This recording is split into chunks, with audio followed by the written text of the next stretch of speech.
Very good morning to all of you.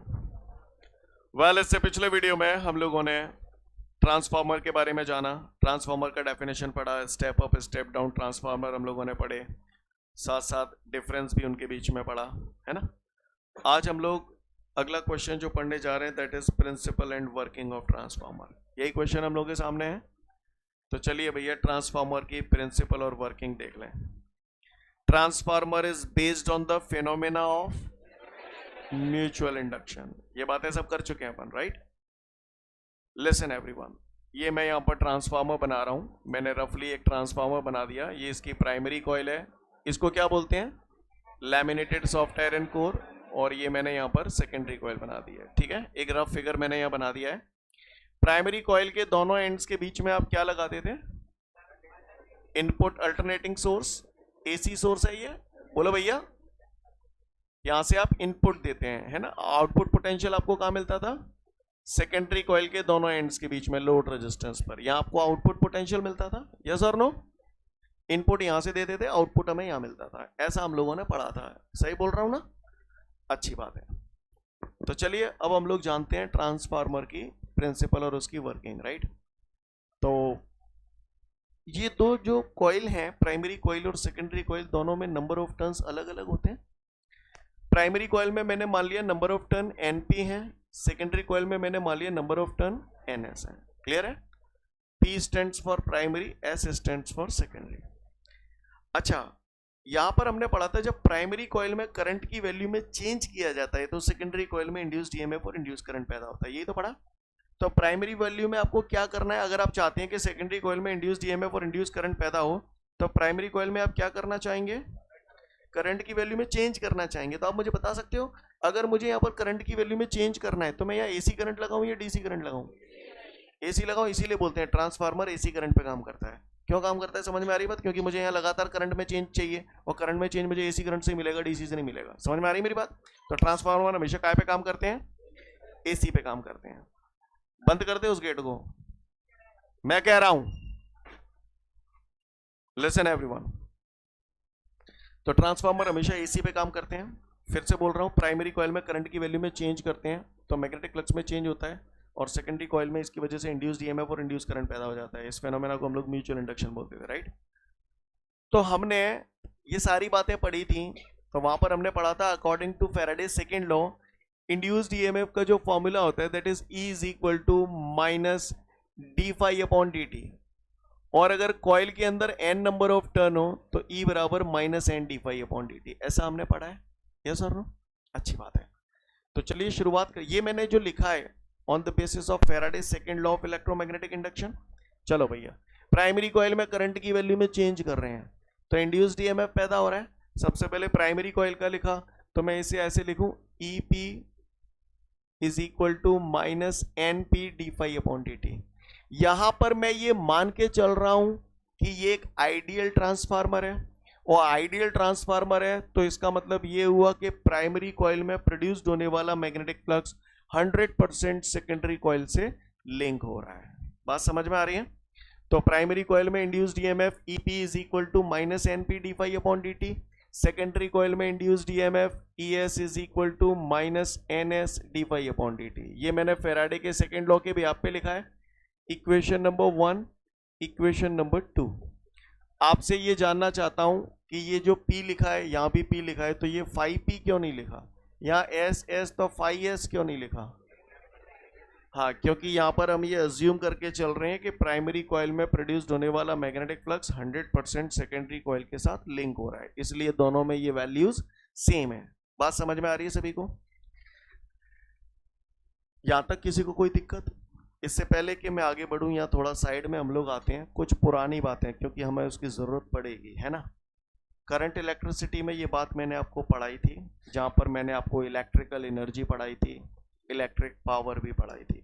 कोई मुझे बता सकता है पावर का फॉर्मूला क्या है, वर्क अपॉन टाइम। ये तो एक जनरल फॉर्मूला है जो 11th से आप पढ़ रहे हो। फिर इसके बाद एक और फॉर्मूला था जो मैंने बोला था बहुत यूज में, हाँ हाँ, V इंटू आई, P बराबर V I, V I P, याद आ रहा है, वी आई पी, P बराबर वी आई।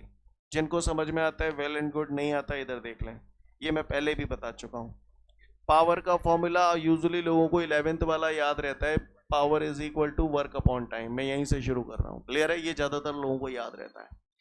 W वर्क, वर्क का एक फॉर्मूला होता है W बराबर क्यों बे, नहीं है याद, कोई दिक्कत नहीं है। चैप्टर 2 पढ़ा था, इलेक्ट्रिक पोटेंशियल V बराबर W अपॉन Q पढ़ा था। Q को क्रॉस मल्टीप्लाई कर दूंगा तो QV बराबर W, तो W की जगह QV लिख सकता हूं, तो मैंने यहाँ W की जगह क्या लिख दिया, QV अपॉन T।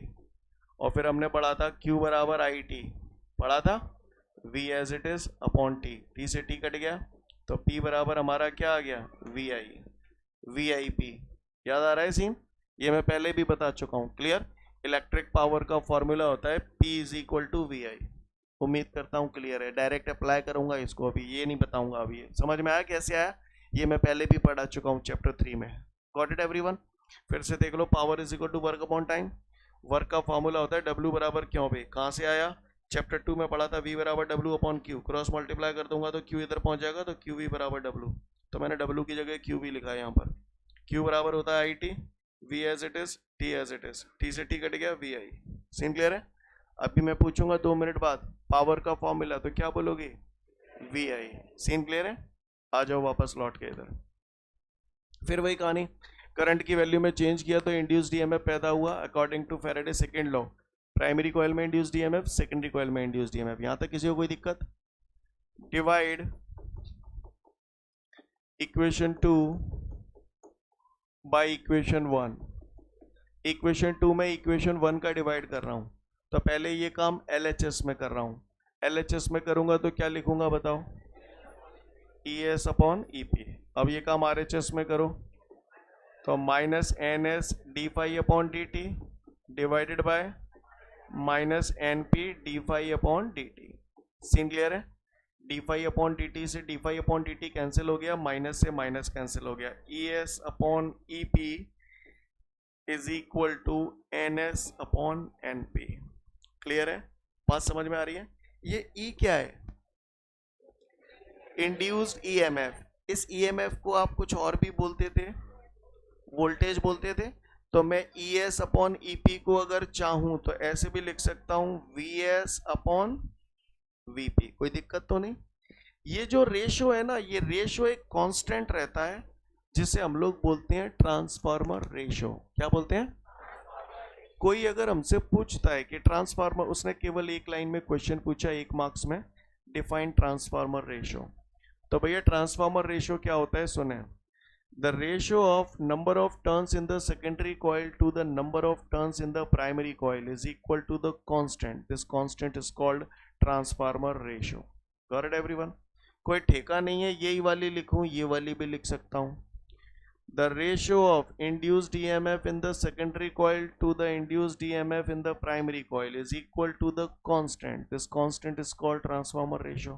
अभी 1-2 डेफिनेशन और भी बनेंगी जैसे जैसे हम आगे बढ़ेंगे। तो बात समझ में आ रही है? तो 1 नंबर में अगर उसने ट्रांसफार्मर रेशियो पूछा तो हम डेफिनेशन बोल सकते हैं। यहां तक बात समझ में आ रही है? अच्छा मुझे एक बात बताओ, यहां पर आप इस ट्रांसफार्मर को जो कंसीडर कर रहे हो वो कैसा ट्रांसफार्मर कंसीडर कर रहे हो? Ideal transformer. तो भाई एक बात बताओ, गौर से सुनिएगा सभी लोग, for an ideal transformer, for an ideal transformer, अगर ये आइडियल ट्रांसफार्मर है तो जितना इनपुट दूंगा उतना ही आउटपुट मिलेगा, यानी input power is equal to output power. Input power is equal to output power. आप लोग मुझे बता सकते हैं इनपुट पावर प्राइमरी कॉइल पे दे रहे हो या सेकेंडरी कॉइल पे दे रहे हो? इनपुट आउटपुट का मतलब तो इतना तो समझते हो गए हैं, इनपुट यहां से दे रहे हैं, आउटपुट यहां मिल रहा है। बोले भैया मैं आपको जो पढ़ा रहा हूं वो इनपुट है, एग्जाम में जाके आपको जो मार्क्स मिलेंगे वो आपका आउटपुट है। आउटपुट बोले तो रिजल्ट, यस और no? Input power, by the way power का फॉर्मूला क्या होता है? VI। V की जगह स्मॉल e भी लिख सकता हूं, कुछ भी लिख सकता हूं, राइट? मैंने V लिख दिया तो VI, ये भी पावर है तो ये भी VI।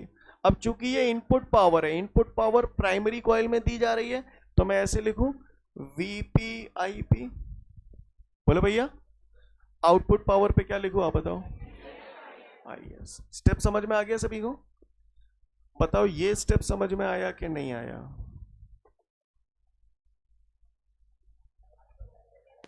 भाई ये VS है, VS है, VP को नीचे ले आया तो VS अपॉन VP, IS को इधर नीचे ले आया। आई होप यू अंडरस्टैंड। अब सुनो, कल आपने स्टेप अप और स्टेप डाउन ट्रांसफार्मर में डिफरेंस पढ़ा था। अच्छा पहले छोड़ो, वो भी छोड़ो, इधर आ जाओ। इधर इस इक्वेशन को ध्यान से देखो, यहाँ करंट है और यहाँ वोल्टेज है।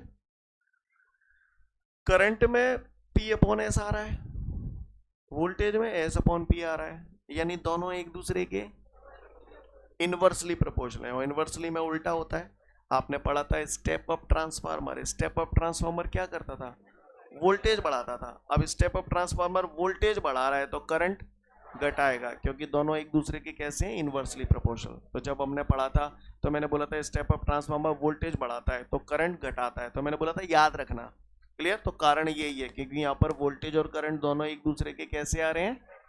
इनवर्सली प्रोपोर्शनल आ रहे हैं। बात समझ में आ रही है? क्लियर है? अच्छी बात है। अब आगे की बात करता हूं तो VS अपॉन VP बराबर IP अपॉन IS। यहां तक का नजारा क्लियर है सभी को? ये ऐसा कब है? जब हमारे पास जो ट्रांसफार्मर है वो आइडियल ट्रांसफार्मर है, यानी यहां पर हम ये मान के चल रहे हैं कि प्राइमरी कॉइल में प्रोड्यूस्ड होने वाला मैग्नेटिक फ्लक्स 100% सेकेंडरी कॉइल के साथ लिंक हो रहा है, तभी ये कहानी लगेगी, अदरवाइज नहीं लगेगी। राइट? अगर किसी ने बोल दिया प्राइमरी कॉइल में प्रोड्यूस्ड होने वाला मैग्नेटिक फ्लक्स 100% सेकेंडरी कॉइल के साथ लिंक नहीं हो रहा है, 70% लिंक हो रहा है, तो फिर ये फॉर्मूले फेल हो जाएंगे। समझ गए? पर आप लोगों के केस में तो आइडियली आएंगे, जैसे भी आएंगे इस टाइप के न्यूमेरिकल कराऊंगा तो आपको और क्लियर होगा। समझ गए? तो ये किसके लिए एप्लीकेबल है? आइडियल ट्रांसफार्मर के लिए। यहां तक बात समझ में आ रही है? आगे की बात करता हूं तो भैया ये भी मेरे को समझ में आ गया, तो इस पूरे फॉर्मूले को मैं एक साथ लिख रहा हूं। तो पहले तो ये वाला नजारा लिख रहा हूं इधर, VS upon VP is equal to ES upon EP is equal to NS upon NP is equal to R। ये वाली लाइन मैंने एज इट इज यहाँ चिपका दी है। अब आ जाओ इधर, VS अपॉन VP काय के बराबर है? IP upon IS। तो ये बराबर करके यहाँ ये भी लिख सकता हूँ। यस और नो? बात समझ में आ रही है सभी को? तो ट्रांसफार्मर रेशियो की एक दो डेफिनेशन तो आपने यहाँ पर बोली थी, एक और बोल रहा हूँ, आप ही बोलो। ट्रांसफार्मर रेशियो की डेफिनेशन इसके भी आप पे भी बना सकता हूँ। The ratio of current in the primary coil to the current in the secondary coil is equal to the constant. This constant is called transformer ratio. बात समझ में आ रही है सभी को? किसी को कोई दिक्कत? अच्छी बात है।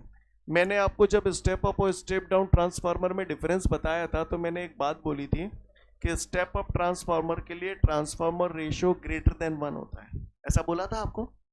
तो जो मैंने बोला था ग्रेटर देन 1 होता है, तो क्यों होता है उसका कारण बता रहा हूँ कि क्यों होता है। भैया मैंने पढ़ा है फॉर्मूला होता है R बराबर NS अपॉन NP, है ना? यहाँ लिख रहा हूँ, इधर लिख देता हूँ। वैसे मैंने कल बता दिया था शायद, पता नहीं बताया कि नहीं बताया। R बराबर NS अपॉन NP। NS क्या है? Number of turn in the secondary coil. NP क्या है? Number of turn in the primary coil. अब आपने बोला था सर स्टेप अप ट्रांसफार्मर के लिए ट्रांसफार्मर रेशियो जो होता है वो ग्रेटर देन 1 होता है, ऐसा आपने बोला था, है ना? बोला था ना? तो क्यों बोला था? कारण सुने। स्टेप अप की बात कर रहा हूं तो भैया मुझे मालूम है R बराबर NS अपॉन NP होता है। अब स्टेप अप ट्रांसफार्मर मैंने पढ़ा है, स्टेप अप ट्रांसफार्मर में प्राइमरी कॉइल में नंबर ऑफ टर्न कम होते थे, सेकेंडरी कॉइल में नंबर ऑफ टर्न ज़्यादा होते थे। इसको इसमें कम है, इसमें ज़्यादा है, इसको स्टेप अप मान लूँ। अब आप बताओ number of turn NS NP दो हैं, ये number of turn in secondary coil, this is number of turn in primary coil. इनमें से कौन सा नंबर बड़ा होगा? स्टेप अप ट्रांसफार्मर के लिए ये बड़ा होगा क्योंकि इसमें नंबर ऑफ टर्न ज़्यादा है। ऊपर वाला नंबर बड़ा, मैंने कुछ भी वैल्यू ले ली, सपोज करो 20, तो नीचे वाला जो नंबर है वो इस नंबर से छोटा होगा, कुछ भी हो सकता है लेकिन होगा 20 से छोटा। मैंने मान लिया 10, 10 दूनी 20, तो आंसर मेरा 2 आया। 1 से बड़ा आया या 1 से छोटा आया? इसीलिए मैंने बोला ग्रेटर देन 1। क्लियर है? माइंड इट, आप सोचो ना, NS अपॉन NP तो number of turn in secondary coil, यानी ऊपर वाला नंबर हमेशा बड़ा रहेगा और नीचे वाला नंबर हमेशा छोटा रहेगा। बड़े नंबर में आप छोटे नंबर का डिवाइड करोगे तो ये बात तो अंडरस्टूड है ना कि आंसर 1 से बड़ा ही आएगा। ये सर नो? बात समझ में आ रही है? इसी तरीके से स्टेप डाउन के लिए निकालोगे तो छोटा आ जाएगा। क्या मैं उम्मीद करूं हम लोग बात समझ गए? क्लियर है? अब आपसे कुछ एक बात और करना चाहता हूं। यहां तक अगर आपको सारी कथा क्लियर हो गई, अब बाई चांस काफी दिनों बाद जब आप पढ़ोगे तो भूलना भी प्रकृति का नियम है, हम लोग भूलते हैं, राइट? अगर आपको ये सूत्र याद है, ये ध्यान रखना, ये फॉर्मूलाज बड़े काम के होते हैं। फॉर्मूला से कई बार आप जब थ्योरी भूल जाओगे तो थ्योरी याद आ जाएगी फॉर्मूला से। ठीक है? कैसे याद आएगी वो मैं आपको बता रहा हूं। सपोज करो आपने यहाँ पर ये फॉर्मूला आपको याद है, पर आपको केवल इतना याद रह गया है कि स्टेप अप ट्रांसफार्मर के लिए ट्रांसफार्मर रेशियो ग्रेटर देन 1 और स्टेप डाउन ट्रांसफार्मर के लिए ट्रांसफार्मर रेशियो लेस देन 1। वो कुछ पॉइंट्स ऐसे होते हैं जो जल्दी दिमाग में कैच हो जाते हैं, उनमें से ये एक पॉइंट है। सही बोल रहा हूँ? अब इससे हमारा पूरा रहस्य खुल जाएगा। पूछो कैसे? जैसे मैं भूल गया कि किस में नंबर ऑफ टर्न कम होती हैं, किस में ज़्यादा होते हैं। मैं भूल गया कि कौन सा वोल्टेज बढ़ाता है कि करंट घटाता है। इतने बढ़ाता घटाता हो गए हैं कि हमारी वाट लग चुकी है, हम तो भूल चुके हैं। राइट? सही बोल रहा हूँ? तो घबराने की ज़रूरत नहीं है। आप एक एक चीज़ निकाल सकते हैं। कैसे निकाल सकते हैं? गौर से सुनिएगा। मुझे केवल कितना याद है कि स्टेप अप ट्रांसफार्मर के लिए ट्रांसफार्मर रेशियो कैसा होता है? Greater than 1। बस मुझे ये याद रह गया। क्लियर? और ये फॉर्मूला याद है। तो सबसे पहले मैं पता करता हूँ नंबर ऑफ टर्न। मैं भूल चुका हूँ कि किस में कम होते हैं, किस में ज़्यादा होते हैं। तो मुझे मालूम है स्टेप अप ट्रांसफार्मर के लिए R ग्रेटर देन 1 है, और मुझे ट्रांसफार्मर नंबर ऑफ टर्न का पता करना है। तो मुझे मालूम है R बराबर होता है NS अपॉन NP। तो मैंने लिखा NS upon NP greater than 1। NP को इधर ले आऊंगा तो NS बड़ा है NP। समझ गए क्या मतलब है इस लाइन का? सेकेंडरी कॉइल में नंबर ऑफ टर्न ज्यादा है प्राइमरी, वही तो है। आ गया? मैं भूल गया कि भैया स्टेप अप ट्रांसफार्मर वोल्टेज बढ़ाता है या घटाता है, मैं तो भूल गया, मुझे नहीं मालूम क्या करता है। तो भैया मुझे इतना तो मालूम है ना, स्टेप अप ट्रांसफार्मर में ये ग्रेटर देन 1 होता है।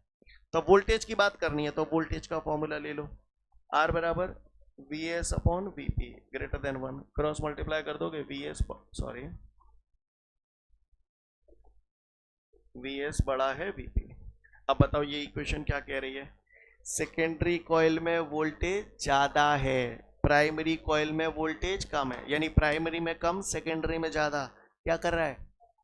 बढ़ा रहा है। समझ गए? यहां से आपको सारी बातें पता चलती हैं। I hope you understand. Scene clear है?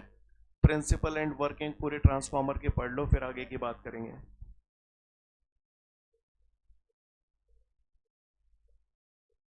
इसके बाद हमारे सामने अगला क्वेश्चन है, explain the various energy losses in transformer. Explain the various energy losses in transformer.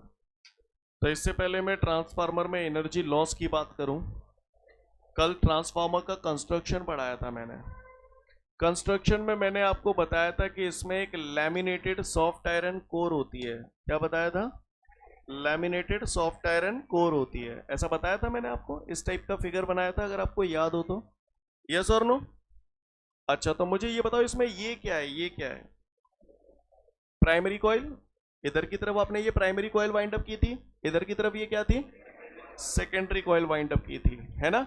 Secondary coil के दोनों एंड्स के बीच में हमने लोड रेजिस्टेंस लगाया था, प्राइमरी कॉइल के दोनों एंड्स के बीच में इनपुट अल्टरनेटिंग सोर्स लगाया था, और इसको क्या बोलते थे? Laminated soft iron core. ठीक है जी, चलो अब मेरी बात ध्यान से सुनना। आपके पास 100 रुपए हैं, तो लॉस मैक्सिमम कितने का हो सकता है? 100 का, इससे ज्यादा का तो नहीं होगा। 10 का हो सकता है, 20 का हो सकता है, 100 का हो सकता है, इससे ज्यादा नहीं होगा। लॉस होता उसी चीज का है जो हमारे पास हो, जो हमारे पास है नहीं उसका लॉस हो सकता है। तो जरा बताओ, ये हमने ट्रांसफार्मर के बारे में पढ़ा था। अब वो कह रहा है ट्रांसफार्मर में बताओ भैया एनर्जी लॉसेस कौन कौन से होते हैं, एनर्जी लॉस की बात कर रहा है। तो भैया आप बताओ ये क्या था, एक बार बता दो मुझे क्या था? प्राइमरी कॉइल काय की बनी थी? Copper loss. कॉपर की बनी है तो कॉपर लॉस। क्लियर? अच्छा, ये क्या था? लैमिनेटेड आयरन आ रहा है, आयरन लॉस। जो चीज है उसी का ही तो लॉस होगा। नाम याद हो गए? Iron loss, copper loss. और सुनो, कौन से फिनोमेना पर बेस्ड है? Mutual induction. तो हम यहां पर बोलते थे, यहां पर हम ये मान के चल रहे थे, ट्रांसफार्मर में हमने जो पढ़ा था कि प्राइमरी कॉइल में प्रोड्यूस्ड होने वाला मैग्नेटिक फ्लक्स जब 100% सेकेंडरी कॉइल के साथ लिंक हो जाता है ना? यही तो पढ़ रहे थे आप। लेकिन इस दुनिया में कोई भी चीज आइडियल पॉसिबल नहीं है। यानी प्राइमरी कॉइल में प्रोड्यूस्ड होने वाला मैग्नेटिक फ्लक्स 100% सेकेंडरी कॉइल के साथ लिंक हो जाए तो ऐसा नहीं हो पाता है। तो इस वजह से भी एनर्जी लॉस होता है। तो इससे हमको तीसरा लॉस याद आएगा, मैग्नेटिक फ्लक्स लीकेज। यानी थोड़ा बहुत मैग्नेटिक फ्लक्स डिस्ट्रॉय हो जाता है, लीक हो जाता है, साइड से निकल जाता है। कहानी समझ में आ रही है? कितने लॉस हो गए? 3 लॉस। कौन कौन से? हाँ, कॉपर लॉस, आयरन लॉस और मैग्नेटिक फ्लक्स लीकेज। अब बात आती है चौथी। इससे पहले कि मैं चौथी बात बताऊं, मैंने डाईमैग्नेटिक, पैरामैग्नेटिक, फेरोमैग्नेटिक सब्सटेंस बताए थे। The energy loss in magnetising and demagnetising the ferromagnetic substance is called hysteresis loss. ये बताया था मैंने आपको पिछले चैप्टरों में। यस और नो? किसी भी फेरोमैग्नेटिक सब्सटेंस को मैग्नेटाइज करने और डीमैग्नेटाइज करने में जो एनर्जी का लॉस होता है उसे हम लोग क्या बोलते हैं? Hysteresis loss. तो टोटल ट्रांसफार्मर में 4 प्रकार के लॉस होते हैं। कौन कौन से? Copper loss, iron loss, hysteresis loss और मैग्नेटिक फ्लक्स लीकेज। क्लियर? ये 4 प्रकार के लॉस होते हैं। वन बाय वन हम लोग बात करेंगे। होता क्या है, यहां से आप इनपुट दे रहे हो, यहां पर आउटपुट मिल रहा है। जितनी एनर्जी यहां से आप दे रहे हो उतनी पूरी की पूरी एनर्जी नहीं मिलती है यहां पर, उससे थोड़ी सी कम एनर्जी मिलती है। तो जो कम एनर्जी हमें मिल रही है, तो बची कुची एनर्जी कहाँ? वो डिस्ट्रॉय हो गई, जिसको हम लोग लॉसेस बोलते हैं। समझ में आ रही है मेरी बात? मैं फिर से बोल रहा हूं, प्राइमरी कॉइल से जितना भी इनपुट एनर्जी आप दे रहे हो, सेकेंडरी कॉइल में उतना पूरा की पूरा आउटपुट नहीं मिल पाता, उससे थोड़ा सा कम मिलता है सेकेंडरी कॉइल में। तो इसका मतलब बची कुची जो एनर्जी थी वो बाकी की चीजों में डिस्ट्रॉय हो गई, लॉसेस के फॉर्म में डिस्ट्रॉय हो गई। लॉसेस 4 प्रकार के हुए: copper loss, iron loss, hysteresis loss और मैग्नेटिक फ्लक्स लीकेज। क्लियर है? वन बाय वन हम लोग इनके बारे में बात करेंगे, ध्यान से सुनेंगे सब लोग, ठीक है? सबसे पहले मैं बात कर रहा हूं कॉपर लॉस। काय की बात कर रहा हूं? Copper loss. कॉपर लॉस की अगर बात की जाए तो आप लोग मुझे बताओ, कॉपर क्या है? वायर है। वायर में करंट फ्लो होता है। आप मुझे बताओ, जब हम किसी वायर में करंट फ्लो करते हैं तो वायर कैसा हो जाता है? तो वायर कैसा हो जाता है? गर्म हो जाता है। माइंड इट, मेरी बात ध्यान से सुने। जब भी किसी वायर से आप करंट पास करते हैं तो वो वायर गर्म हो जाता है। आप मुझे रीजन बता सकते हैं वायर गर्म किस वजह से होता है? रेजिस्टेंस की वजह से। ऐसा आप लोग जानते हैं? काय की वजह से? हाँ, ये कॉपर वायर गर्म हो रहा है जब करंट फ्लो हो रहा है, तो कॉपर, क्योंकि हमने पढ़ा एसी करंट हीटिंग इफेक्ट तो शो करता है। तो जब इस कॉपर वायर में हम करंट फ्लो कर रहे हैं तो वायर के रेजिस्टेंस की वजह से बहुत सारी एनर्जी हीट एनर्जी के फॉर्म में लॉस हो जाएगी। बोलो भैया, सही बोल रहा हूं ना? कि वायर में जब करंट फ्लो होगा तो वायर के रेजिस्टेंस की वजह से बहुत सारी एनर्जी हीट एनर्जी के फॉर्म में लॉस हो जाएगी। अब मैं क्या चाहूंगा, वो लॉस हो या ना हो? लॉस नहीं चाहता हूं, तो वायर का रेजिस्टेंस कैसा होना चाहिए? हाँ, वायर का रेजिस्टेंस कम से कम होना चाहिए, क्योंकि रेजिस्टेंस ज्यादा होने की वजह से बहुत सारी एनर्जी हीट एनर्जी के फॉर्म में लॉस हो रही है। तो मुझे चाहिए कि वायर का रेजिस्टेंस मैं कैसा लूं? कम से कम लूं। वायर का रेजिस्टेंस कैसा लूं? कम से कम लूं, है ना? रेजिस्टेंस कम से कम लूं। जो बोल रहा हूं समझ में आ रहा है? अच्छा, आप बताओ, जैसे सपोज करिए ये वायर है, आप बताना मुझे, पुराना सब कुछ लग जाएगा। ये वायर की लेंथ है, ये वायर का क्या है? Area of cross section. मुझे बता सकते हो रेजिस्टेंस का ऐसा है कोई फॉर्मूला जिसमें लेंथ आ जाए, एरिया ऑफ क्रॉस सेक्शन आ जाए? आर बराबर रो एल है, ये पढ़ा था हमने, रो एल अपॉन ए। अगर मैं वायर का रेजिस्टेंस कम से कम चाहता हूं तो एरिया ऑफ क्रॉस सेक्शन ज्यादा होना चाहिए। एरिया, यही तो है area of cross section. Area of cross section ज्यादा होने का मतलब क्या? वायर मोटा या पतला? मोटा। बात समझ में आ रही है? तो पहला लॉस हुआ boss copper loss. Copper loss में हम क्या लिखेंगे? वायर की रेजिस्टेंस की वजह से बहुत सारी एनर्जी हीट एनर्जी के फॉर्म में लॉस हो जाती है, इसे कॉपर लॉस कहते हैं। इस लॉस को रिड्यूस करने के लिए हम स्टेप अप ट्रांसफार्मर में प्राइमरी कॉइल का वायर मोटा लेते हैं और स्टेप डाउन ट्रांसफार्मर में सेकेंडरी कॉइल का वायर मोटा लेते हैं। समझ में आ रही है बात? सीन क्लियर है सभी को? तो सबसे पहला लॉस कॉपर लॉस आप पढ़ लो जिस भी नंबर पे, एक एक करके सारे तब डिटेल में समझ में आएंगे आपको। कॉपर लॉस के बाद अब मैं दूसरा लॉस यहां पर आपको जो समझाने जा रहा हूं, that is magnetic flux leakage. क्या? मैग्नेटिक फ्लक्स लीकेज की अगर मैं बात करूं तो इसको थोड़ा सा, इससे पहले एक एग्जांपल आपको समझाने की कोशिश कर रहा हूं, ट्राई टू अंडरस्टैंड।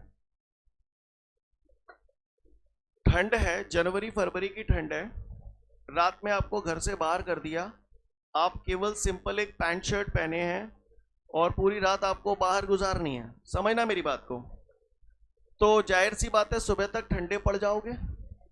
आपकी बॉडी से लगातार एनर्जी का लॉस हो रहा है और वो सीधी सराउंडिंग में जा रही है, सही बोल रहा हूं?